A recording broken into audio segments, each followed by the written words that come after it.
আসসালামু আলাইকুম।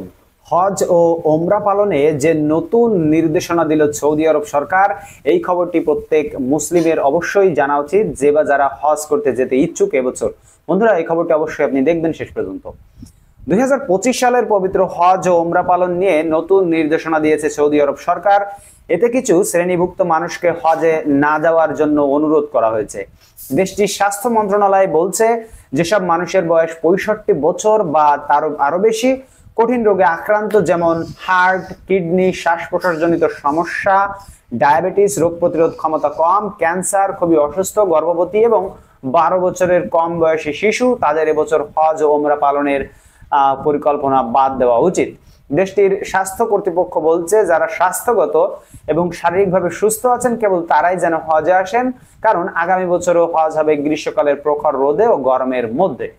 যেহেতু হজ পালনে প্রায় 25 কিলোমিটার পথ হাঁটতে হবে, তাই তাদের সেই ধরনের শারীরিক সক্ষমতা থাকতে হবে বলে জানিয়েছেন সৌদির স্বাস্থ্য মন্ত্রণালয়। চলতি বছর মক্কায় হজ করতে গিয়ে প্রায় 1300 জন মানুষের মৃত্যু হয়েছে, যাদের বেশিরভাগই প্রাণ হারিয়েছেন অতিরিক্ত গরমের মধ্যে হাঁটার কারণে। এবছর হজের সময় সৌদির অস্বাভাবিক রকম তাপমাত্রা ছিল। যেসব মানুষ অনুমতি ছাড়া হজ করতে গিয়েছিলেন, তারা এই দীর্ঘ পথ হাঁটার পর বিশ্রামের জন্য কোনো জায়গা পাননি। এছাড়া পর্যাপ্ত পানিও অনেক হজযাত্রী পাননি। এতে খোলা ময়দানেও অসুস্থ হয়ে মৃত্যুবরণ করেছেন তারা। পরিস্থিতি এমন হয়েছিল যে মরদেহ রাস্তায় পড়েছিল, কিন্তু চাপের কারণে অ্যাম্বুলেন্স বা স্বাস্থ্যকর্মীরা দীর্ঘ সময় পর্যন্ত সেগুলো নিতে পারেননি। বন্ধুরা, এই ছিল গেল বছর চলতি বছরের হজের অবস্থা। সেজন্য সেখানে যেহেতু গ্রীষ্মকালে হজ, এই প্রচন্ড গরমে যেন অসুস্থ, শারীরিকভাবে দুর্বল, অক্ষম ব্যক্তিরা যেন হজে না যায়, সেজন্য সৌদি আরব সরকার এই অনুরোধটি করেছেন।